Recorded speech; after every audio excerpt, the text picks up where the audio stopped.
Hello friends, my name is Deepavati and welcome to my channel. तो let's start standard form of a rational number. अब हम निकालेंगे rational number की हम standard form और simplest form हम कैसे फाइंड आउट कर सकते हैं। ठीक है, let us try to express a rational number in the simplest form with the positive denominator. ठीक है, एग्जाम्पल सिक्स करेंगे। Express 16 upon -24 in the simplest form with its denominator as positive. सबसे पहले हमें हमारे पास क्या हमें किसकी तरफ फोकस करना है कि क्वेश्चन में क्या रिक्वायरमेंट है। तो डिनोमिनेटर हमें पॉजिटिव चाहिए, तो डिनोमिनेटर यहाँ पे माइनस नेगेटिव में है। तो इसको पॉजिटिव में करने के लिए हम सिंपल क्या करेंगे, अगर हम -1 को न्यूमरेटर में मल्टीप्लाई कर देते हैं और डिनोमिनेटर में भी मल्टीप्लाई कर देते हैं, तो हमारे पास डिनोमिनेटर जो है हमारे पास पॉजिटिव आ जाएगा 24। ठीक है, क्योंकि माइनस माइनस प्लस होते हैं। ठीक है, तो हमारे पास एक रिक्वायरमेंट तो फुलफिल हो गई है कि डिनोमिनेटर पॉजिटिव होना चाहिए। -1 से मल्टीप्लाई किया न्यूमरेटर को, -1 से मल्टीप्लाई किया डिनोमिनेटर को, तो हमारे पास डिनोमिनेटर क्या आ गया, पॉजिटिव आ गया। ठीक है, तो अब हमें सेकेंड रिक्वायरमेंट क्या है क्वेश्चन में कि सिंपलेस्ट फॉर्म में चेंज करना है। सिंपलेस्ट फॉर्म में चेंज करने के लिए सबसे पहले हमें 16 और 24 का क्या निकालना होगा, HCF। ठीक है, तो HCF निकालने के बहुत सारे तरीके होते हैं जो आपको HCF निकालने के बहुत सारे तरीके होते हैं, तो मैं आपको HCF निकाल के बताती हूँ। तो यहाँ हमें 16 और 24 का HCF निकालना है, तो यहाँ पे हमें 16 कर लेना है या अंदर 24 लिख लेना है। 16 को अंदर 16 होता है। ठीक है, तो उसके बाद हमें क्या करना है, माइनस करना है, -8 और यहाँ पे हमें 16 लेके आना है। तुमने छोटी क्लासेस में पढ़ा ही है कि हमें HCF कैसे फाइंड आउट करना होता है, 8 to the 16। ठीक है, तो इसको एक्सप्लेन करने की ज़रूरत नहीं है। HCF फाइंड आउट करने के हमारे पास बहुत सारे मेथड होते हैं, 3 मेथड्स होते हैं, तो उनमें से एक मेथड है ये। ठीक है, तो हमारे पास HCF क्या निकल के आया, 8 निकल के आया। ठीक है, 8 निकल के आया। अब जो अब हमारे पास HCF 8 निकल के आया है, तो हमें 8 से न्यूमरेटर को डिवाइड करना है और डिनोमिनेटर को भी डिवाइड करना है। ठीक है, तो हमने वही किया है, 8 से न्यूमरेटर को डिवाइड किया तो हमारे पास -2 आया, 8 to the 16 तो -2 और 8 3 the 24 अपॉन 3, तो -2 upon 3 is our required answer. तो जो क्वेश्चन की रिक्वायरमेंट थी वो पूरी हो चुकी है। एक तो डिनोमिनेटर पॉजिटिव होना चाहिए, तो उसके लिए हमने सबसे पहले -1 से न्यूमरेटर में मल्टीप्लिकेशन की और डिनोमिनेटर में भी मल्टीप्लिकेशन की।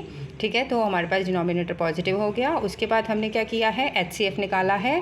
ठीक है, तो इसको सिंपलेस्ट फॉर्म में चेंज करने के लिए 16 और 24 का HCF निकाला, तो उसके बाद हमारे पास HCF क्या आया, 8 आया। तो 8 से हमें डिवाइड कर देना है न्यूमरेटर को भी डिनोमिनेटर को भी, तो अब हमारे पास फाइनल आंसर निकल के आ जाएगा। ये हमारे पास सिंपलेस्ट फॉर्म निकल के आई है। ठीक है, तो सिंपलेस्ट फॉर्म जब भी निकालने के लिए बोला जाए तो आपको पहले HCF निकालना पड़ेगा, उससे से न्यूमरेटर और डिनोमिनेटर को डिवाइड करना पड़ेगा और उसके बाद हमारे पास सिंपलेस्ट फॉर्म आ जाएगी। ठीक है, I hope student you all have understood this very well. So come to the next question. तो आगे क्या कह रहा है कि the example gives above explanation that every rational number P upon Q can be put in the simplest form with positive denominator. This form of the rational number is called the standard form. For this we take the following example. ठीक है, तो above example से show हुआ कि explain करता है कि जो रैशनल नंबर है उसको सिंपलेस्ट फॉर्म में लिखा जा सकता है विद पॉजिटिव डिनोमिनेटर। ठीक है, तो मेक द डिनोमिनेटर पॉजिटिव। ठीक है, तो सबसे पहले हमें क्या करना होता है, डिनोमिनेटर को पॉजिटिव करना होता है। ठीक है, सिंपलेस्ट फॉर्म में कन्वर्ट करने के लिए हमें सबसे पहले डिनोमिनेटर को पॉजिटिव करना होता है और उसके बाद HCF निकालना होता है न्यूमरेटर और डिनोमिनेटर का, और उसी से डिवाइड कर देना होता है न्यूमरेटर और डिनोमिनेटर को। यही एक्सप्लेन किया हुआ है। ठीक है, तो लिखा हुआ है ना, step 1 make the denominator positive. सबसे हमें डिनोमिनेटर को पॉजिटिव करना होता है स्टैंडर्ड फॉर्म में लाने के लिए। उसके बाद क्या करना होता है, न्यूमरेटर और डिनोमिनेटर का HCF निकालना होता है, और जो HCF निकल के आता है उसी से जो है हम डिवाइड कर देते हैं न्यूमरेटर और डिनोमिनेटर को, तो हमारे पास सिंपलेस्ट फॉर्म और स्टैंडर्ड फॉर्म निकल के आ जाती है। ये स्टेप्स फॉलो करने होते हैं स्टैंडर्ड फॉर्म सिंपलेस्ट फॉर्म निकालने के लिए। Okay, I hope student you all have understood this very well. The numbers -P upon Q and P upon -Q represent the same rational number. ठीक है, तो अगर माइनस का साइन हमारा numerator में है या डिनोमिनेटर में है, न्यूमरेटर में है या डिनोमिनेटर में है, वो सेम ही रैशनल नंबर को रिप्रेजेंट करता है। ठीक है, तो अगर हम -2 अपॉन 3 लिखते हैं या 2 अपॉन -3 लिखते हैं, तो ये सेम रैशनल नंबर को ही, this is one and equal ठीक है, रैशनल नंबर। ठीक है, तो सेम रैशनल नंबर को ही ये रिप्रेजेंट करता है। तो come to the next. A rational number p upon q is said to be in the standard form if q is positive and the integer p and q have their common highest common factor as 1। तो p upon q, ठीक है, इसको standard form में हम तभी कह सकते हैं जब q पॉजिटिव होगा, नंबर 1। नंबर 2, p और q का जो हाईएस्ट HCF है वो 1 आएगा, तो हम कहेंगे ये स्टैंडर्ड फॉर्म में है।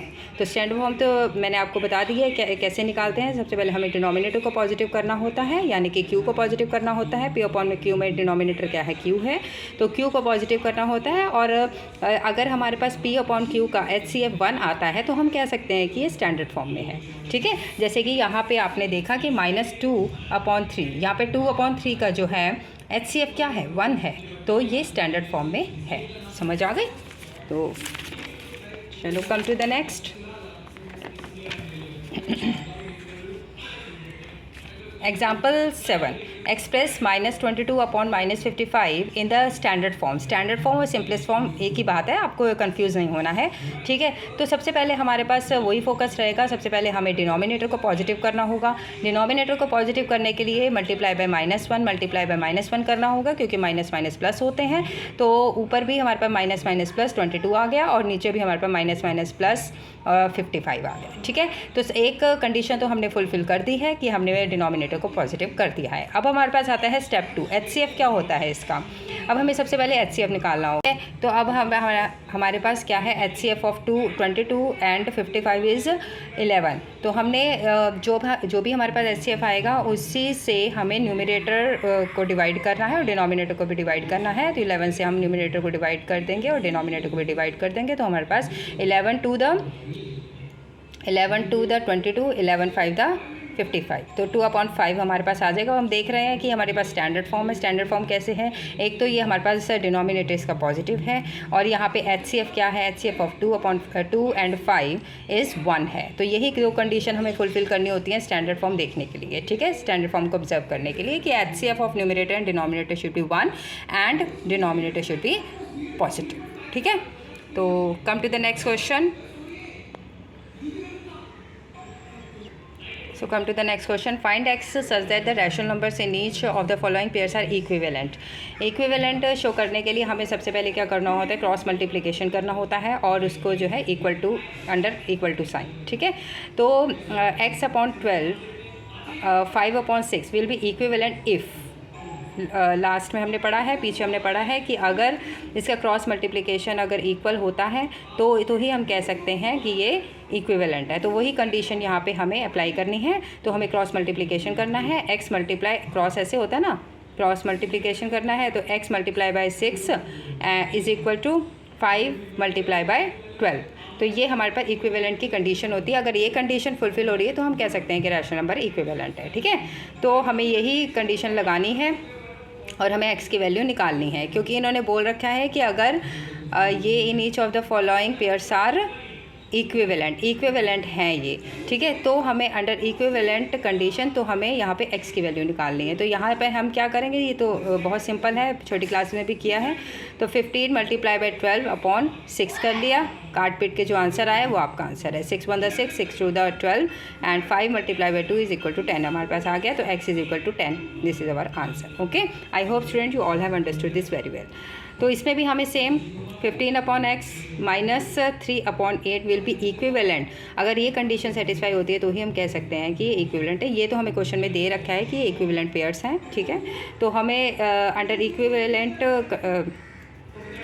ये दोनों रैशनल नंबर इक्विवेलेंट हैं, तो हमें x की वैल्यू निकालनी है। तो ये इक्विवेलेंट है, ये श्योर है, तो हमें क्रॉस मल्टीप्लिकेशन कर देना है। 15 multiply by 8 is equal to -3 multiply by x कर देना है। ठीक है, फिर सिंपल वे में हमें इसको सॉल्व करना है। -3 को हम डिनोमिनेटर में ले जाएंगे, यानी कि इसको -3 से हम डिवाइड करेंगे। ठीक है, ये तो आपको आता ही है, छोटी क्लासेस में सारा पढ़ा हुआ है लास्ट क्लास में। तो हमें -3 को डिनोमिनेटर में लेके जाना है और x की वैल्यू फाइंड आउट कर लेनी है और जो काट पीट के आंसर आएगा वो हमारा आंसर होगा। 3 1 3, 3 5 15 आ गया और यहाँ पे हमारे पास 8 5 हमारे पास क्या हो गया 40। ठीक है, तो यहाँ पे हमारे पास माइनस का साइन है, इसलिए हमने माइनस का साइन लगा दिया। x is equal to -40 is our required answer. ठीक है, I hope students you all have understood this very well. चलो come to the next question. Example next question. तो filling the blanks -3/5 is equal to 6/, अब हमें यहाँ पे filling the blank पूछा गया है। तो यहाँ पे हमारे पास ब्लैंक है और हमें यहाँ पे फिल करना है कि कौन सा नंबर आएगा, ठीक है। और यहाँ पे हमारे पास कौन सा नंबर आएगा, वो थोड़ा ऑब्जर्वेशन की बात है और कुछ नहीं है। तो अब देख रहे हैं हम कि -3, अब -3 में आपको सोचना पड़ेगा कि क्या मल्टीप्लाई करें कि 6 आ जाए। तो -2 ये तो हमें बाय ऑब्जर्वेशन नहीं पता चल रहा है कि अगर हम -2 को से मल्टीप्लाई करते हैं न्यूमरेटर में और -2 से मल्टीप्लाई करते हैं डिनोमिनेटर में, तो हमारे पास डिनोमिनेटर में रिक्वायर्ड नंबर हमें मिल जाएगा, ठीक है। तो -2 से मल्टीप्लाई कैसे हो रहा है ये थोड़ा ऑब्जर्व करने की बात है। तो 3 to the 6 हमें पता है, ठीक है। तो यहाँ माइनस का साइन है, इसलिए हम माइनस का साइन लगाएंगे तभी ये पॉजिटिव हो पाएगा, तो माइनस माइनस प्लस हो पाएगा, ठीक है। तो इसीलिए हमने -2 से मल्टीप्लाई किया न्यूमरेटर को, ठीक है, ताकि हमारे पास 6 आ जाए, ठीक है। तो ऐसे ही हमारे पास हमें क्या चाहिए, डिनोमिनेटर में क्या आना चाहिए। तो वही -2 से हमने न्यूमरेटर में मल्टीप्लाई किया, -2 से डिनोमिनेटर में मल्टीप्लाई करेंगे, जो आएगा नंबर वो हमारे पास यहाँ पे आंसर होगा, ठीक है, यानी कि -10, ठीक है। 5 to the 10 और प्लस माइनस साइन क्या होता है, माइनस होता है, तो -10 यहाँ पे आ जाएगा, ठीक है। अब यहाँ पे भी ऑब्जर्व करो, अब हमें यहाँ पे क्या है, हमें यहाँ पे तो गिवन है -15, यहाँ आपको ऑब्जर्व करना होगा 5 में हम क्या मल्टीप्लाई करें कि -15 आ जाए। 5 की टेबल तो हर किसी को आती है, ठीक है। तो 5 3 द ठीक है 15 होता है। तो यहाँ पे अगर हम 5 3 द 15 तो हमारा निकल आया और यहाँ पे हमारे पास माइनस का साइन है, तो हम माइनस का साइन भी अगर लगा देंगे, ठीक है, तो हमारे पास -15 आ जाएगा। तो वो जिससे हमने न्यूमरेटर में डिनोमिनेटर में मल्टीप्लाई किया उसी से हम न्यूमरेटर में भी मल्टीप्लाई कर देंगे। तो यहाँ पे -3 से मल्टीप्लाई कर देंगे तो यहाँ पे क्या आ जाएगा, 3 3 द 9, माइनस माइनस प्लस होता है, तो यहाँ पे हमारे पास 9 आ जाएगा, ठीक है। और यही हमारे पास यहाँ दे रखा है, ठीक है। तो I hope student you all have understood this very well. Okay, tata, bye bye, and see you in the next video. Don't forget to subscribe to my channel for more videos. Thank you so much.